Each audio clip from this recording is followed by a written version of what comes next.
नमस्कार शेतकरी मित्रांनो, सर्वप्रथम सगळ्यांना जय शिवराय। आज आपण पंढरपूर पासून सोलापूर, सातारा, धाराशिव पासून बीड जिल्ह्याच्या आणि लातूर जिल्ह्याच्या ज्यांना आवश्यकतेपेक्षाही किंवा दुष्काळ नावाच्या पद्धतीसारखाच इथे पाऊस बरसलेला आहे, यांच्यासाठी काय दिलासा आहे ते पहिले ते बघूयात।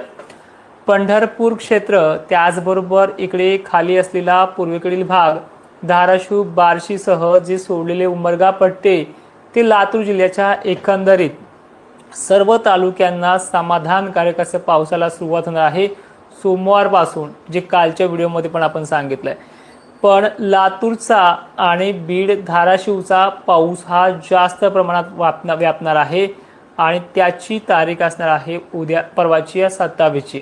उद्याही या भागांमध्ये जोरदार सटकारे हे वाढ होतील आणि मागच्या व्हिडिओमध्ये पण सांगितलंय की जसं जसं पंढरपूरची यात्रा मागे फिरेल, वारकरी मागे फिरला की तिथे पाऊस आगमन करतोय आणि त्याचप्रमाणे तिथे आगमन करणार आहे। आता बोलूयात मराठवाड्याबद्दल, नंतर विदर्भ आणि खानदेश बरोबर पश्चिम महाराष्ट्राबद्दल। ह्या दोन्ही विभागामध्ये, मराठवाडा आणि विदर्भाच्या एकंदरीत सर्व जिल्ह्यांमध्ये ह्या दोनच दिवसामध्ये सर्व गावांना समाधानकारक पेक्षाही बरा पाणी पडणार आहे।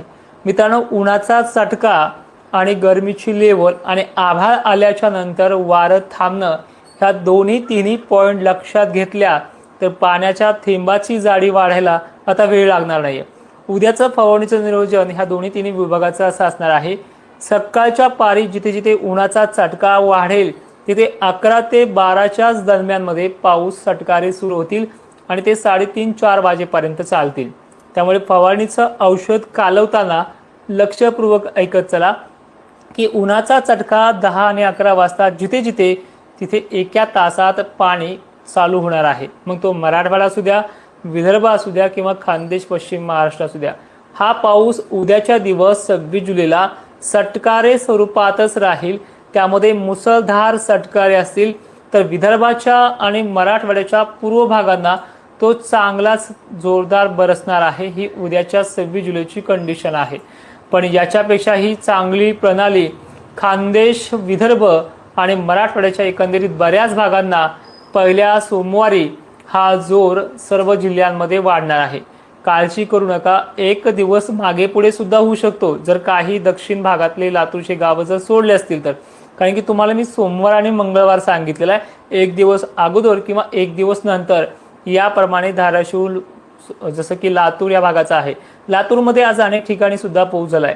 त्यामध्ये जाफराबाद, भोकरदनच्याही काही सोडलेल्या गावांना देखील तिथे समाधानकारक पाणी त्यातल्या काही भागांना झालाय। पण आता इथून पुढे असं होणार आहे, हा जो काही खानदेश आहे आणि हा जो काही विदर्भ पट्टा आहे, जो उत्तरेकडील भाग असतात, या भागांना आता इथून पुढे पाणी कमी पडणार नाहीये। इथे समाधानकारकच होईल आणि जवळपास 5 दिवसामध्ये, म्हणजे सोमवारपासून जो जोर वाढलेला असेल, उद्या तर आहेच आहे पण व्याप्ती कमी आहे, जशी आजची होती तशी उद्याची पण आहे, थोडीफार गावं वाढतील। पण सोमवार आणि मंगळवारपासून जी व्याप्ती वाढणार आहे एकंदरीत सर्व जिल्ह्यांची, ती 5 दिवसामध्ये हे पूर्ण एरिया कंप्लीट करेल।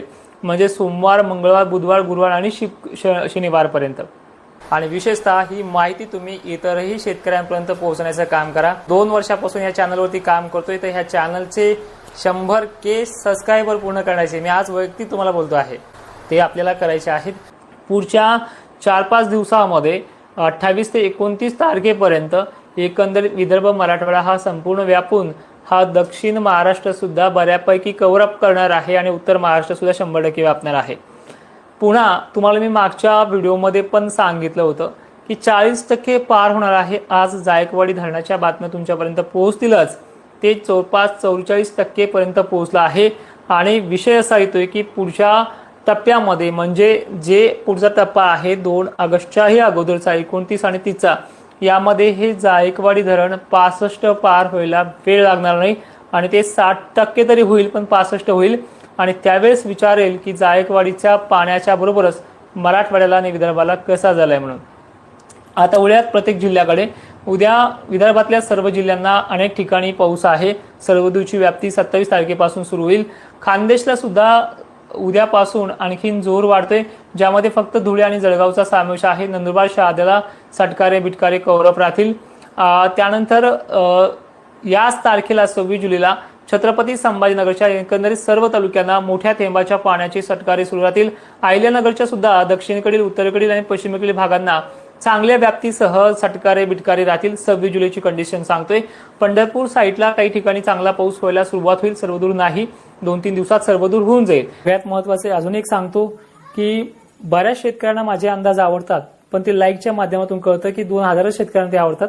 तर तुम्हाला माझे अंदाज आवडत असतील तर लाईक करा, कारण की बऱ्याच शेतकऱ्यांपर्यंत ते मेसेज पोहोचतो। उद्याची तारीख सांगतोय। लातूर जिल्ह्यामधल्या चाकूर, उदगीर, केज वगैरे जे काही भाग आहेत, निलंगा पट्टा, सावंतवाडी पट्टा, इथे आज थोडी जरी सुरुवात झाली असली तरी अनेक भागांना इथली सुरुवात 26 जुलैला चांगली दिलासादायक ठरणार आहे। म्हणजे 25 आजची आणि उद्याची 26 सेम टू सेम आहे, पण थोडं वाढून आहे 26 जुलै। नांदेडसह परभणी, बीड जिल्ह्याला उद्या मोठ्या पावसाचा दिलासा मिळणार आहे। यामध्ये पहिल्या 2 दिवसामध्ये सगळे गावं कव्हर होणार नाहीत, म्हणजे जसे की 26 आणि 27ला, पण ह्या 26-27 मध्ये जवळपास 70% भाग कव्हर अप होऊन जाईल 27च्या संध्याकाळी, आणि 28 पासून इथे सर्वत्र पावसाला देखील सुरुवात होऊन जाणार आहे। तर त्याचबरोबर इथे जे 26 जुलैचं आहे ते विदर्भाला आणि नागपूरपर्यंत, चंद्रपूर, यवतमाळ, गोंदिया, भंडारा, वाशिम, हिंगोलीसह जालना, बुलढाणासह अनेक भागांना सर्वदूर सारखा सटकऱ्यांचा पाऊस असणार आहे 5-10 मिनिटाचा। पण सोमवार आणि मंगळवार सर्वत्र चांगल्या पावसाचा असेल। आता 28 तारखेला काय होऊ शकते देखील पहा। जसा पाऊस नाशिक जिल्ह्याला आम्ही 2 दिवस पंढरपूरला होतो त्यावेळेस 23 तारखेला झालेला होता, तसाच आणि त्यापेक्षाही जोरदार पाऊस जो आहे तो नाशिक जिल्ह्याला 28 तारखेला होणार आहे। मग लक्षात घ्या, जायकवाडी धरणामध्ये पाणी येण्यासाठी जो ऑलरेडी नाशिक जिल्ह्याचे 8 धरणं चांगल्या क्षमतेने पूर्ण भरलेत, तर हे पाणी त्या धरणात न साठू देता त्या नाशिकच्या पावसावरती जे काही धरणाचं गणित आहे त्या धरणामध्ये हा संपूर्ण ओव्हरफ्लो होणार आहे।